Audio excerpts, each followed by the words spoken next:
Welcome to a special edition of Crux of the Matter.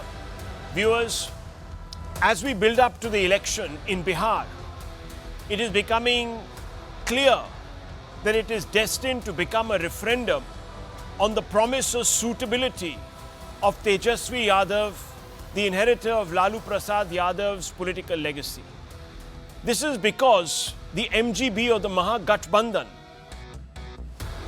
in a sense the India bloc, has chosen him to be the face of their campaign, with all alliance partners unanimously agreeing that Tejashwi will be the chief minister if the MGB wins the election. The challengers now have a story to sell. And here are some pointers about what works for Tejashwi and what doesn't. He's youthful, energetic, connects with younger voters. However, he is seen as a bit of a Nepo kid, linked to an era of Jungle Raj in Bihar. Again, what works for him is that he has the strong Lalu legacy, loyal RJD Muslim Yadav base. But what works against is that there is limited administrative experience, and that sometimes the base can become a limitation because other castes, especially lesser castes, coalesce around each other to oppose the Yadavs, the mid-caste. What works for him is that he's a skilled communicator, he's active on social media, knows how to use technology. But viewers, he has unfortunately confined his appeal to a core vote base that he is now trying to transcend. Will he be able to? That's the million-dollar question. What works is that he's promised government job guarantees that can sometimes have an appeal of their own. But he also has a family tainted by corruption cases. And some people say that once again handing the keys of Bihar to a party steeped in corruption, legacy of corruption, with a politician himself accused of corruption, could mean that he would be too distracted to deliver. Let's ask some of these fundamental questions, because these are questions that are now the X-factor questions that are doing the rounds. And I want us to quickly go across to our guests. We have a rich galaxy of experience. Some of them will be taking us through the election day coverage itself. Rahul Verma needs no introduction, senior fellow at CPR. Amitabh Tiwari is founder of a important electoral analysis grouping or platform. Sanjeev Srivastava, who has covered elections for decades, senior journalist, worked with the BBC, and of course Nalin Mehta, who is the managing editor of Money Control, but also is an author of a best-selling book on the Bharatiya Janata Party. So all of these people, viewers, tonight are going to put their thinking caps on, and let's dive deep into this realm. I don't want this to be contentious, of course, and that's why we don't have politicians on this panel. But what we want this to be is informative. So let me first begin with you, Nalin Mehta. What are the key determinants, so to speak, of this election campaign, especially now that the pieces are set on the chessboard? I think the one thing that stands out to me in this election is that fundamentally for the Bihari voter, the basic chessboard has not changed. You know, the players are exactly the same as they were earlier. The permutation has changed. The JDU is now with BJP, all of that. But fundamentally, the choices are limited to the same old tropes. You have Prashant Kishore on one side as a sort of X factor, whether he will be a damn squib or whether he will be this sort of agent of change as many journalists believe. You know, we'll see what happens on that. But the fact of the matter is that ultimately for the Bihar voter, it is, I think this election fundamentally boils down to, is there a andhi of change coming in Bihar? Or if people are just resigned to more so or less, who represents case, change? Let me ask you this question. Andhi of change would mean a break from the rule of Nitish Kumar, but not necessarily a break from the past? Or are you saying a complete rewriting of the script? So the problem with the complete rewriting of the script idea is that you have to have a change agent who's the instigator of that. In the past, we've seen AAP do that in Delhi. We've seen NTR do that in the south. And Prashant Lalu Kishore Nitish, himself is not. The Samta did it in Bihar itself. Yes, Prashant Kishore himself is not contesting, which is a big signal. Now, if you are not going to have a major new agent, then fundamentally you are dealing with the old players. In that case, if that is what it is, then is there enough of a groundswell for change to really ask for a change in the status quo? I think that's the thing, because also, and you started, Rahul, by talking about Tejashwi being projected as the Chief Minister's choice. This has got both pros and cons, because from the point of view of the RJD voter, it gives it clarity, gives it sharpness and all of that. But remember, in the last election when this happened, it brought back the spectre of Gunda Raj. It brought back the spectre of the Lalu years, and it actually backfired against them. So it's an open question right now whether this will work or not. And by the way, I do want to make a point. One of the things that we know has always worked in UP and Bihar is the caste matrix. If you draw a lesson from the UP playbook of Akhilesh Yadav in 2024, when they gave the BJP a bloody nose in UP, they had completely changed the caste matrix. They went beyond the Yadavs. They completely went to a much larger coalition of castes. At least what the ticket selection is showing us at the moment is that RJD has not done that so far in this election. It's very much over-leveraged on the Yadav vote at the moment. Which is not quite true of the JDU. This time the JDU has cut back a large number of their Yadav candidates. Even the BJP has sort of looked beyond them. So that's an interesting change. But if that is, of course, if caste will remain the determinant. Let me bring in Amitabh Tiwari. I was reading your article the other day, Amitabh ji. I think it was in one of the online portals. And I found it quite interesting because you sort of emphasized the role of Gen Z. You said 25% of the Gen Z voters, really, born around the year 2000, are a significant moving part in this election. Maybe even the deciding vote. Do you think they will be looking beyond the Tejashwi Jangal narrative that has been put out by Nitish Kumar and the Prime Minister himself as they've hit the campaign trail? Do they have a memory of it?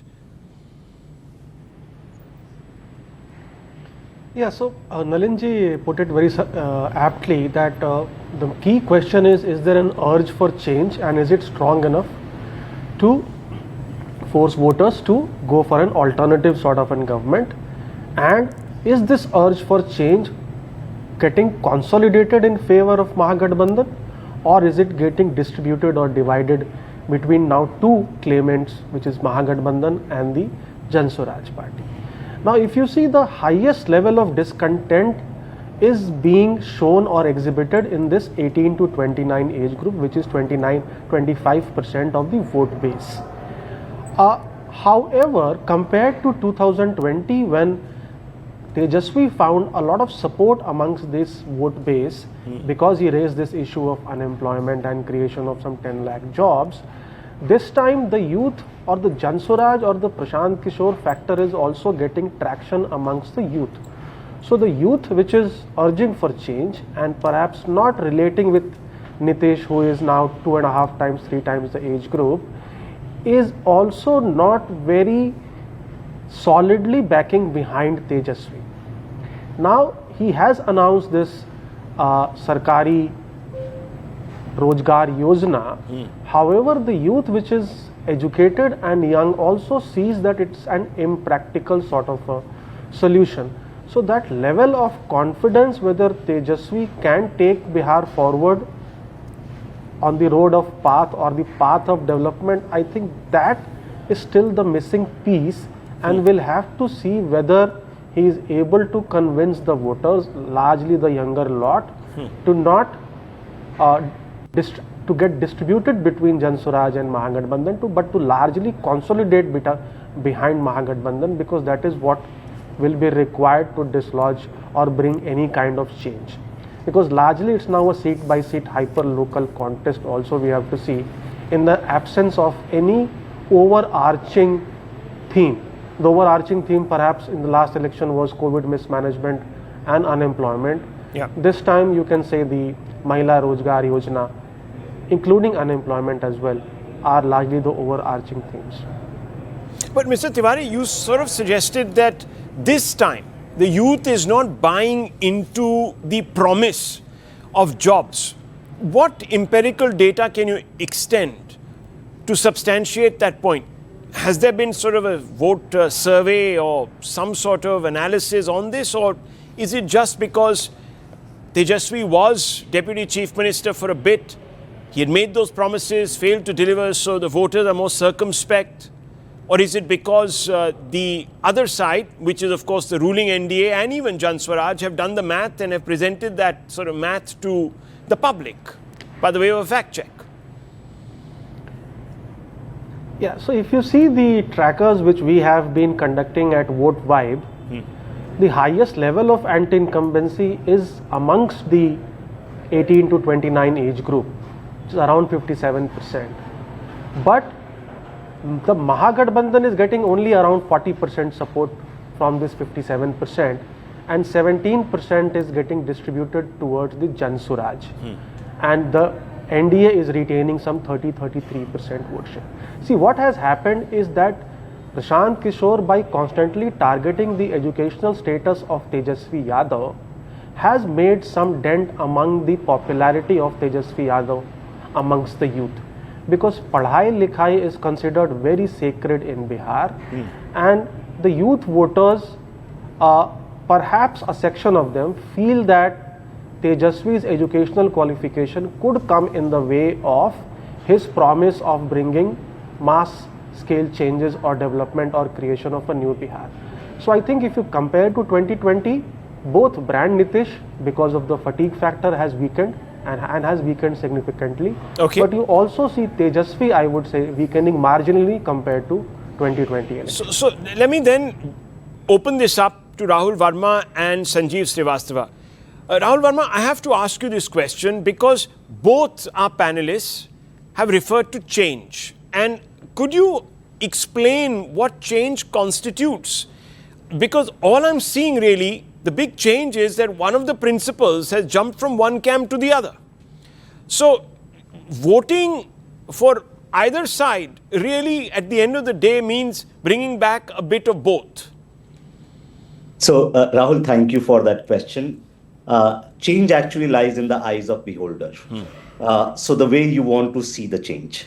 In fact, to me, this election might have significant impact on future of Bihar politics. It's not about who's going to win, who's going to lose, by how much. To me, the way, to use your analogy of chessboard, the way it is arranged, it could be like, the outcome could be like an election of 1990 or 2005 of Bihar. Okay. Where whoever is going to win, and don't see this in terms of like personalities, whoever is going to win will have, like 1990, Lalu Yadav came to power and his party remained there for 15 years. When Nitish Kumar came to power in 2005 October, he has been chief minister throughout this period for 20 years. And so maybe Nitish Kumar becomes the chief minister if he comes to power, or if NDA comes to power, or maybe he's not the chief minister. But given the way the electoral math has shaped up, whichever party comes to power, so think of it, if MGB loses this time, this would be their fourth or fifth consecutive loss, right? And so a revival from there would become very, very difficult. It would be very difficult for Tejashwi to continue to have a similar hold on the party, and there has always been some bickering within the family. Similarly, if the NDA wins and BJP continues its sort of like march in terms of like its increasing presence in terms of vote share, then I think from there on, the politics of Bihar is going to be very, very different, where one party will become a significant pole and the second one basically will get that ceiling effect, which is like, while they have a serious base, but this election will determine whether there is any capacity to transcend that base or not. That's interesting, and I have to therefore ask you, what are the long-term implications? And I'm going to bring that question, of course, over to Sanjeev ji also, but just wanted to ask you, because you're sort of projecting a little bit into the future. So let's look a little bit into the future. Two legacies, therefore, at a crossroads. One is Nitish Kumar, and one, you seem to suggest, is Tejashwi Yadav. Both legacies, or the enablers of legacies, are at a crossroads. Would you agree? Would this be sort of, the swan song if either one of them was sort of to be marginalized?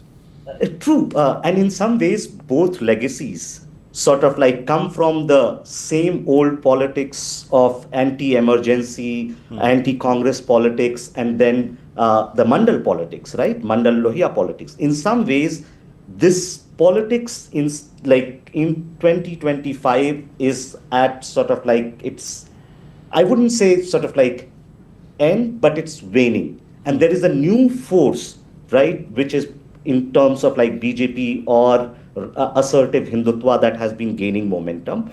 And I think you can also see PK and Jan Suraj experiment. So one way is thinking about this is just Prashant Kishore's political ambition. But the other way is to see that there is a yearning for change, right? And the change is because for 35 years, these two sets of politicians have dominated Bihar, right? And so in some ways, what Prashant Kishore might be picking up may not translate into electoral math, but might be picking up is this sort of like desire for something else, other than what has sort of like determined Bihar politics for last 35 years. That's very interesting. Sanjeev Srivastav, to put it pithily, Mandal Kamandal, that era, I mean, we're talking about change. If we move away from individuals, so change is represented by new individuals, could we therefore say that this election is a referendum on change represented by a new ideology, a new way? Because I've just, we've been hearing Prime Minister Modi sort of speak, and there is very little reference to caste. There is a reference to governance, vikas. Is that the new caste that's going to sort of, at some level, bring voters flocking, because they are themselves now looking at the larger picture? So Rahul, we are really breaking down, me and my fellow panelists and you till now, and I'll attempt my own thesis on change. So most of my fellow panelists, and particularly Rahul towards the end, Rahul Verma, was actually suggesting or saying that change would mean a complete departure from the past. Or and I agree that if there has to be change, it has to be a departure from the past, which, like you say, is it Mandal Kamandal politics, or is it the social justice politics which Lalu introduced and has continued largely in Nitish's reign as well? So it's very difficult, because the real change agent, if we cut through the flak, if the real change agent, whether he works or not is another issue, the real change agent in this election is Prashant Kishore. But does he have the political, organizational heft on the ground? Even while all his talk and the strength he has built up of his party cadre on the ground, he talks about a lot of numbers. Will they really translate into votes? Will Bihar really transcend the very focused caste politics? It's in fact even more focused than UP in some ways. So how the pichda, ati pichda, extreme backwards. So Bihar can become a test case. But right now, I think, broadly speaking, the change would be, when I would think of change, whether it would be a change from the NDA government. Okay. So yes, Tejashwi is part of the old lot and doesn't really represent that kind of change. But when we, in political terms, when we talk of change, it is in anti-incumbency. So who is there in power? Change that, bring another lot. So one is not even sure about whether that change is really playing out. Because Rahul, I must say that you spelt out his pros and cons, strengths and weaknesses, did a very good SWOT analysis on Tejashwi. And I am in complete agreement with all young, energetic, but baggage of the past, things like that.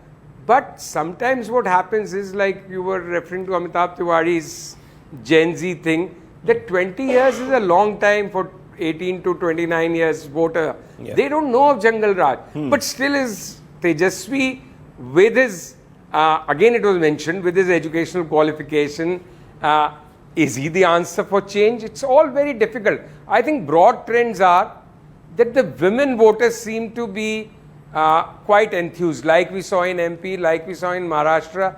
The women voter is likely to be enthused and impressed, and maybe go towards NDA with the 10,000 rupee.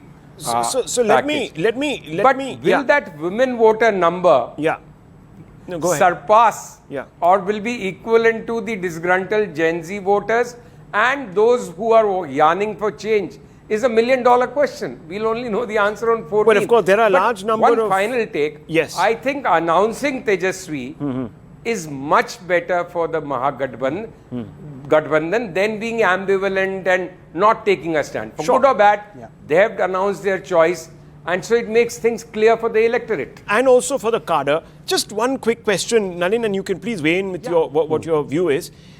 The one thing that hasn't remained constant, and that is representative of another kind of change, if you're looking at change, is the BJP's growth in the state.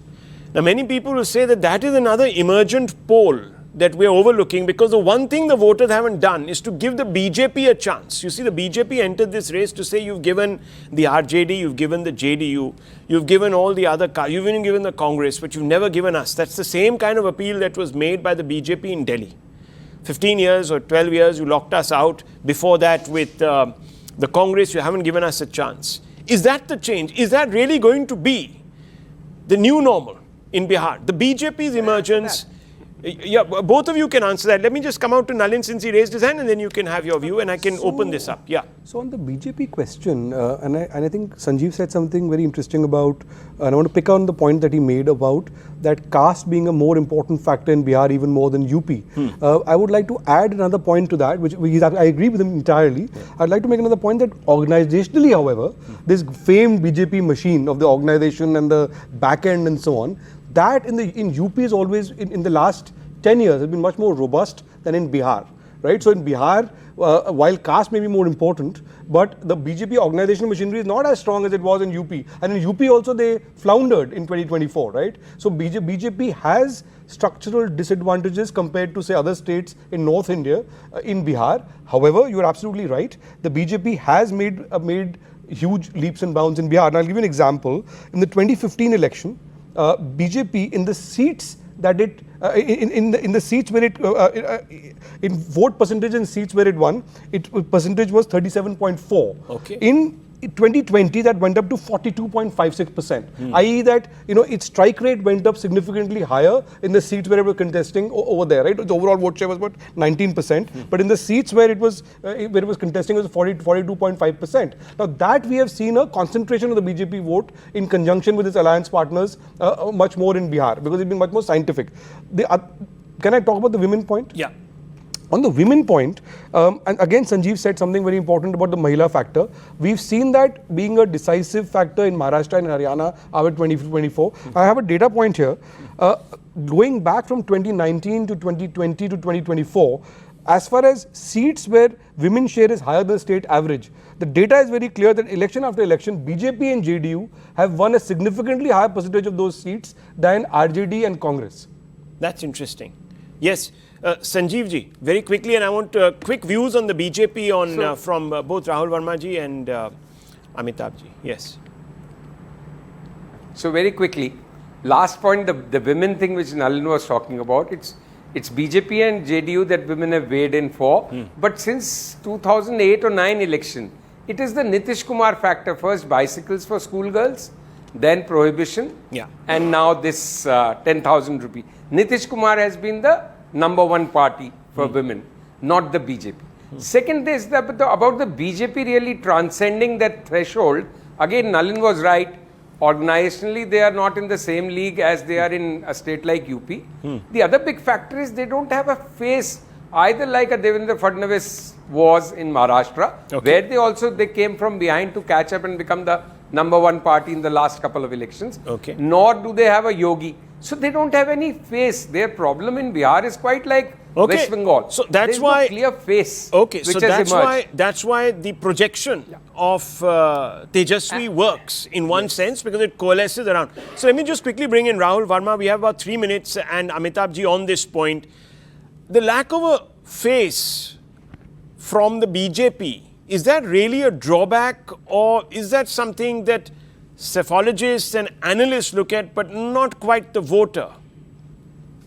No, I think face does matter, and especially in larger states like Bihar, a face that can sort of like appeal a broad, like a cross section of voter is very, very important. If you are in a smaller state, then perhaps it might be okay. A Tripura or a Haryana, where you have 60 or 90 odd seats, it might work. But when you have a state like Bihar, then you do need a face that can connect across groups. That's very, very important. But second, I think, just to add to what both Sanjeev and Nalin said about BJP's machine in Bihar, it's weak because, think of it, for last except 2015 assembly election, BJP has been always contesting less than 110, 115 seats. That's right. Which means that in half of Bihar, BJP has not contested, right? And so coalitions, in some ways, while bring you some advantage of additional vote, it also constrains your party organization, because unless you contest, how do you develop a machine in those places? So that's what, and BJP tried to sort of like move away from that in Maharashtra in 2014 by going alone, and it paid them dividends. In Bihar, they are constrained because of many factors. It's a social makeup that doesn't allow the kind of experiment BJP would have liked to do as it did in Maharashtra. Amitabh ji. So essentially, if you see, the BJP has a leadership vacuum. It tried 2 deputy chief ministers in 2020 when it won, but many people would not even recall the names of those 2 deputy CMs. So since it has been piggybacking on largely Nitish Karishma and his leadership, the BJP has a shortage of leaders.